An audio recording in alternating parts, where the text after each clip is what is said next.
We were halfway through dinner when my father set his fork down, leaned back in his chair, and said it like a fact, not an insult. "She's a burden. Always has been. Only good at making mistakes." His voice didn't rise. He didn't look angry. Just tired, like he'd waited years to say it out loud. Across the table, my mother folded her napkin in her lap. She didn't even look at me when she added, "And her kid? He's just a mini failure. Runs in the family, I guess." The room was quiet. The only sound was the clink of silverware on porcelain. My chest felt tight, but I stayed still. I didn't defend myself. I didn't speak. Not because I agreed with them, but because it wasn't the first time. I'd heard worse. I glanced at my 7-year-old son, Leo. He was sitting beside me, legs swinging beneath the chair, a piece of chicken half chewed on his plate. His shoulders had tensed. He looked down. His eyes didn't move. Then slowly, Leo put his fork down. He didn't ask if he could be excused. He didn't look to me for reassurance. He turned his head toward my father, his grandfather, and spoke so clearly, I remember the way the room seemed to shrink around his words. "Grandpa," he said, "I read the letter you hid in Mom's old diary." My father didn't blink. My mother's hand froze in midair. I felt my heart stop. Leo kept going. "You said you never wanted her to keep me, that you told her to leave me behind." And just like that, my father never spoke again. Not to Leo, not to me, not to anyone. I didn't want to go to the dinner. I stood in front of my bathroom mirror that afternoon, brushing my hair with one hand and holding Leo's lunchbox in the other. He sat on the floor by the tub, trying to wrestle a sock onto his foot. "Do I have to call Grandpa, sir, again?" he asked without looking up. I smiled, but it didn't reach my eyes. "Only if you want to confuse him." The truth was, I hadn't seen my parents in almost 5 months. They hadn't visited, they hadn't called, and I hadn't wanted them to. But 2 weeks ago, my mom left a voicemail saying they were hosting a family dinner and that it would mean a lot if Leo and I came. She said it like she was offering us something generous, like she hadn't once told me I was a disgrace. I didn't want to go, but Leo asked if there would be dessert, so I said yes. I packed him into the car, dressed in his best corduroy pants and a tiny navy sweater. I wore a black blouse that still had a price tag tucked under the seam because I'd never had a reason to wear it before. I told myself it was just dinner, one night, a few hours. I could survive anything for Leo. As I drove through our neighborhood, Leo looked out the window and started listing dinosaurs in alphabetical order. He was proud he'd memorized that from a book his teacher gave him. I half listened, nodding, answering his quiz questions while gripping the steering wheel tighter than I needed to. By the time we reached my parents' house, the same one I grew up in, I could feel that old heavy ache settle into my chest. The front yard was manicured to perfection. The porch was swept clean. Every window glared with polished glass. Inside, nothing had changed. My father still kept his military plaques in a neat line above the fireplace. My mother's china cabinet still had its corners dusted weekly. The living room smelled like lemon polish and something sharp underneath, something colder. Walter and Meryl weren't bad people, not in the way you hear on the news. They never hit me. They never screamed. But they had a way of breaking things without raising their voices. They chipped away at me slowly, with disapproval served in teaspoons. When I got pregnant at 28 after a messy breakup with a man who didn't want the word dad attached to his name, my parents told me I was reckless, irresponsible, ungrateful. "You already disappoint us enough," my father said. My mother added, "You think this baby's going to fix you?" But Leo was never meant to fix me. He was the only thing that ever made sense. When I looked at him for the first time, I knew I didn't need their permission to feel proud of who I was. But being a single mom wasn't easy, and sometimes, even when I was holding it together, I still heard their voices in my head. We entered the dining room with the good plates. My father stood at the head of the table like a man preparing to give orders. His smile was thin. My mother hugged me with the stiffness of a polite neighbor. Leo climbed into his chair. I helped him tuck his napkin into his lap. He looked so small at that big table, surrounded by a family that had never made room for either of us. Dinner started off polite. My parents asked about my job at the clinic, more like checked off a box. My mom complimented Leo's posture. My dad asked him if he played sports. When Leo said he liked drawing more, my father made a small grunt and said, "That's interesting." I focused on breathing evenly. I cut Leo's chicken. I reminded him to say thank you. I answered questions in short, safe sentences. But beneath the surface, I could feel it coming. The shift. That moment when civility curdles into contempt. It always came eventually. And when it did, I would be ready. Or at least I thought I would. Because no matter how many times they made me feel like I was failing, I had never let them touch Leo. I had protected him from all of it. Until that night. Until the moment my father opened his mouth and said what he really thought of me. Until my mother joined in like she'd been waiting for an invitation. And until Leo, my quiet, thoughtful little boy, put down his fork and said the one thing that none of us were ready to hear. Dinner was beef roast, green beans with almonds, and mashed potatoes piped onto the plates like it was a holiday.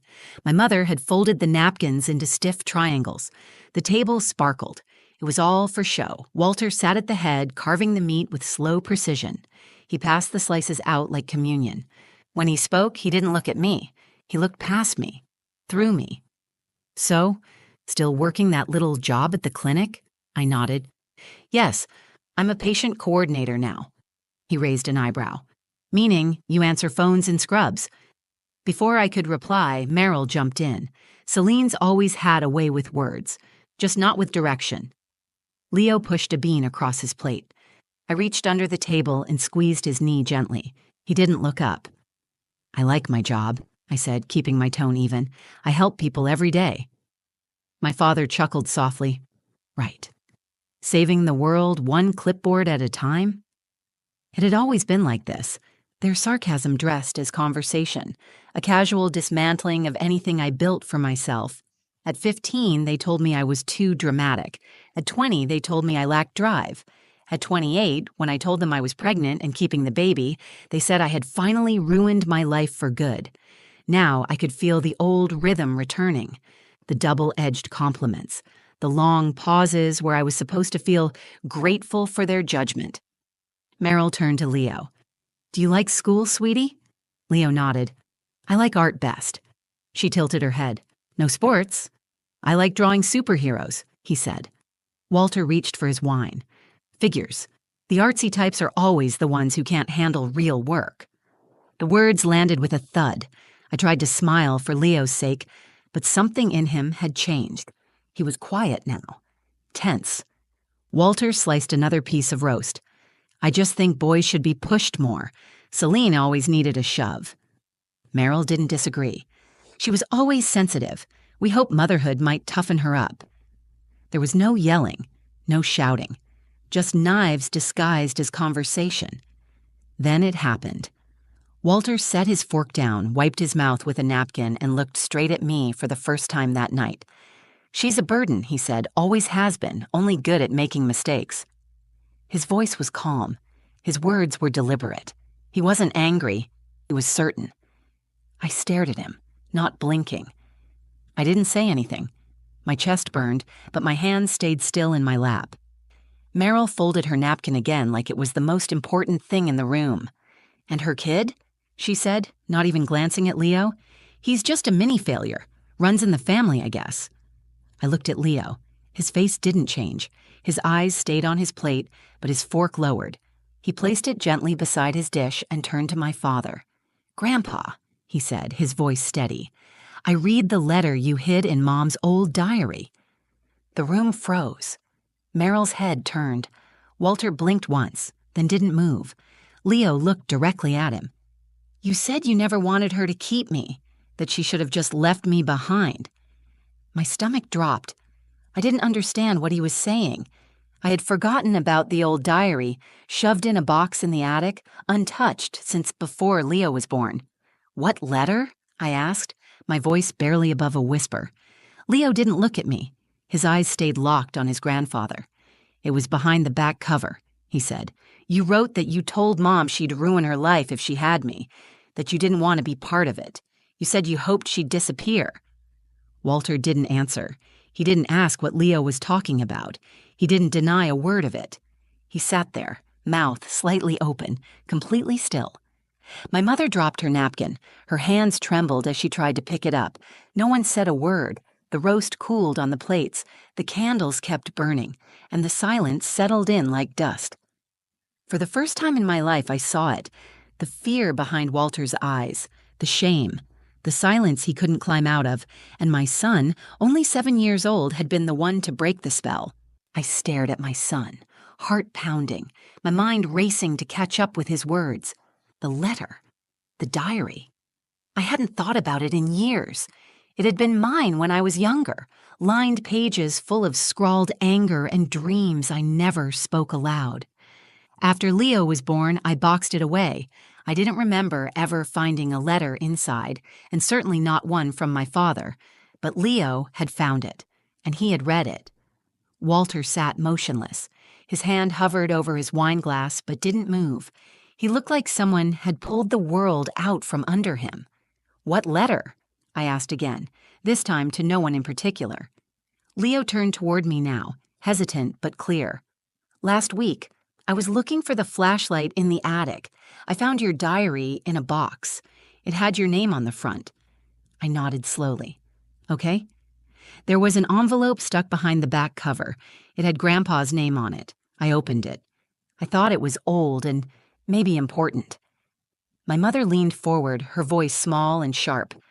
"That's not his letter. He never—" Leo didn't flinch. He looked at her directly. "It had his handwriting, the same as the birthday card from last year." Walter didn't correct him. Meryl's mouth opened to protest, but nothing came out. Leo continued. "It said he told you not to keep me, that he said you'd ruin your life, that he wanted you to leave me behind." My whole body went cold. Something inside me cracked, but not in the way I expected. It wasn't grief or embarrassment, it was clarity, like finally seeing a storm from the outside instead of standing in the middle of it. "I didn't know," I said quietly, looking at my father. "I never saw that letter." Walter's lips parted slightly. He looked like he wanted to speak, but he didn't. And I realized in that moment that he wasn't just shocked he'd been exposed. He was stunned that a child had taken away his power. Leo turned to me again. "I didn't mean to get anyone in trouble." I reached out and took his hand. "You didn't. You told the truth." My mother cleared her throat. "We were trying to help you back then. You were making reckless decisions. We didn't know what else to do." I turned to her, calm but unwavering. "Trying to control someone isn't help. Telling your daughter she's a mistake and her child is a failure isn't love. It's cruelty dressed as concern." Walter still hadn't spoken. He sat there as if every word Leo had said had cemented him in place. Leo looked up at me, eyes wide. "Did you keep me even when Grandpa told you not to?" I smiled, and this time it was real. "Yes," without a second thought. He nodded slowly as if fitting the last piece of a puzzle into place, and that's when I knew what had to happen next. I stood. I lifted my napkin off my lap and placed it gently on the table. I looked across the room at the family I had tried so hard to make peace with. "To both of you," I said, "thank you for the dinner. But we won't be coming back." Meryl's jaw tightened. "Celine, be reasonable." "For 7 years," I replied, "I've been reasonable. I've explained. I've forgiven. I've let my son believe this was a safe place. But I won't sit here and let him think this kind of silence is normal." Walter finally moved. He blinked once, eyes on me, but still said nothing. Leo stood beside me. He reached for my hand. We walked to the front door without another word. I opened it, held it for Leo, and we stepped out into the night. The air was cool and quiet. As we reached the car, Leo looked up. "Are you mad at me for reading it?" "No," I said, buckling him in. "I'm proud of you for telling the truth." He nodded, then looked out the window. "Grandpa didn't say anything." "No," I said, starting the engine. "He didn't." And deep down, I knew he wouldn't. Not now. Not ever again. Because when the truth comes from the person you underestimated most, there's nowhere left to hide. The drive home was quiet, but not the kind of quiet that used to follow family dinners. It wasn't heavy or cold. It was peaceful. Leo stared out the window as streetlights passed over his face like soft spotlights. He looked thoughtful, but not afraid. I kept glancing at him in the rearview mirror, half expecting tears, but he was calm. His small shoulders weren't tense anymore. I wasn't used to that. Back at the apartment, I tucked him into bed like always. He asked for 2 stories instead of 1. I read both, then kissed his forehead and turned out the light. As I stood to leave, he whispered, "He never said sorry." I turned back toward him. "I don't think he knows how." "Why not?" he asked. I sat on the edge of his bed. Some people spend their whole lives pretending they don't make mistakes. Saying sorry would mean they'd have to admit they were wrong. That's scary for some people. Leo thought about that for a while. Then he nodded and pulled the blanket up under his chin.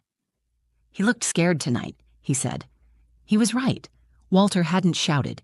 He hadn't denied anything. He hadn't thrown his usual insults or tried to deflect. He had gone completely still, like a man stripped of every mask he'd ever worn. He looked like someone who had built his entire identity around being right and suddenly had no idea who he was when the truth stood in front of him. That night, after Leo fell asleep, I went to the attic. I found the box exactly where he said. The diary was wrapped in an old scarf from my college days. When I opened it, there it was, wedged in the back cover. A yellowed envelope with Walter's name written in blocky handwriting. I pulled out the paper. It was short, 1 paragraph, not signed. "If she goes through with this, she'll ruin everything. We gave her chances. She kept failing. This baby will be her final mistake. I can't stop her, but I won't support it. I won't be part of that life." I stared at the page for a long time. It didn't hurt the way I thought it would. It felt more like proof of something I had always sensed, but never had the words for. I folded the letter and placed it back in the envelope. Then I lit a match in the kitchen sink and watched the paper turn to ash. I wasn't keeping it as a reminder. I didn't need it anymore. 2 weeks passed before I got a letter in the mail. It wasn't from Walter.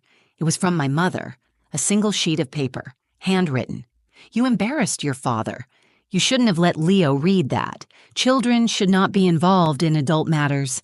This is exactly what we meant when we said you weren't fit to raise a child. We will not be reaching out again."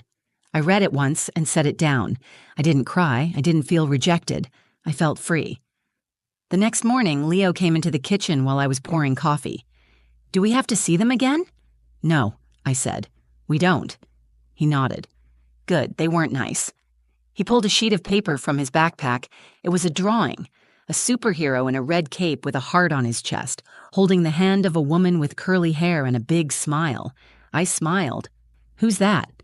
"It's me," he said. "And you. I made you strong. You broke the dragon's fire." I hung the drawing on the fridge. Walter never called. Not once. And he never answered the message I sent to confirm we wouldn't be attending another dinner. He didn't speak to us again. But I realized something important. He didn't need to. That silence he chose, it was his own punishment. Not because I needed him to feel guilty, but because he had to finally sit with the truth. The kind that couldn't be dismissed with a sarcastic remark or silenced with judgment. Leo spoke it, and once he did, everything changed. Not just for Walter, for me. For the first time in my life, I wasn't trying to prove anything to anyone. And that was the most powerful silence of all. 1 year later, our lives looked different. Not because something dramatic had happened, but because of everything that didn't. There were no more invitations, no more phone calls, no birthday cards slipped into envelopes with clipped, impersonal notes. My parents had cut us off, but this time, it didn't feel like a loss. It felt like peace. Leo and I had moved across town to a smaller, brighter apartment closer to his school. The windows overlooked a park where he rode his scooter after class. On Saturdays, he helped me pick out fruit at the farmer's market. Our life was quiet but full. I'd started working full-time at the clinic. They promoted me after I helped coordinate a patient resource program that cut wait times in half. I never told my parents. I didn't need to. I stopped measuring my worth in things they would never see. Oh, one afternoon, I picked Leo up from school. His teacher, Miss Everett, stopped me outside the classroom. "I wanted to tell you," she said. "Leo wrote an essay about his hero. He picked you." I stood there, stunned. "Really?" She smiled. "He wrote that you're brave, and that sometimes being brave means saying nothing when people expect you to fight, that you taught him how to be kind and strong without becoming mean." I thanked her and walked Leo to the car. He hummed as we drove. "I didn't bring up the essay. I didn't need to. He had said it all in the way he leaned back in the seat with contentment, like home was wherever we were together. Later that evening, he sat at the kitchen table drawing again. This time, it was a comic strip. I looked over his shoulder. A small boy with a paper sword stood between his mom and a dragon. The dragon breathed fire made of words. Burden. Mistake. Failure. But the boy wasn't afraid. He held up a mirror and the dragon stopped breathing fire. Why a mirror? I asked. Leo shrugged. Because sometimes people say mean things to hide from themselves. But if they have to look at what they really said, they can't hide anymore. I leaned down and kissed the top of his head. He went back to drawing and I stood in the kitchen, staring at the little red heart he had drawn on the mom's shirt. That was when it truly landed. I had spent so many years trying to earn love from people who only understood control. I bent to fit their expectations. I shrank to stay in their orbit. I took their silence as a judgment instead of the gift it could become. But now I knew better. Walter's silence wasn't power. It was emptiness. He had nothing left to say, not because he had won, but because he finally saw the cost of the words he had chosen over decades. The man who once controlled every room with a glance had been undone by a child who simply spoke the truth. And that child, my son, was growing into someone who would never need to shout to be heard. Sometimes I wondered if Walter ever thought about what happened that night, if he remembered Leo's voice, if he regretted the letter or the silence that followed. I would never know. And that was the point. I no longer needed answers. I no longer waited for closure. I had created my own. The day after Leo's birthday, we planted a tree in the yard behind our building. It was his idea. Trees don't talk, he said, but they grow. As we packed the soil around the roots, I asked what kind of tree he wanted it to be. A truth tree, he said, so it always stands tall even when people say the wrong things. That evening, I looked at the tree from the kitchen window. It was small, barely taller than Leo, but sturdy. The wind moved its leaves, but it held firm. That's what we were now. Not loud, not flashy, but rooted in something real. The night Walter called me a burden, I had stayed quiet. Not because I was weak, but because I knew my worth didn't depend on his words. Leo showed me that the truth doesn't always need to roar. Sometimes it just needs to be said once, clearly in the presence of someone who needed to hear it. And when it is, everything changes. We don't speak to my father anymore. But that silence is finally mine.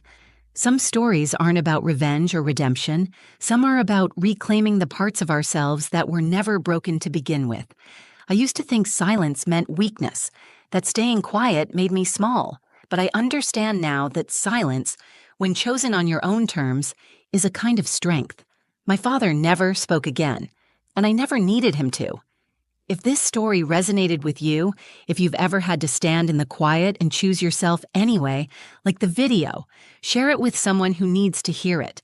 Leave a comment below. Your story matters too. And don't forget to subscribe to the channel for more true stories that speak the truth we sometimes struggle to say out loud. Thanks for watching. See you in the next story.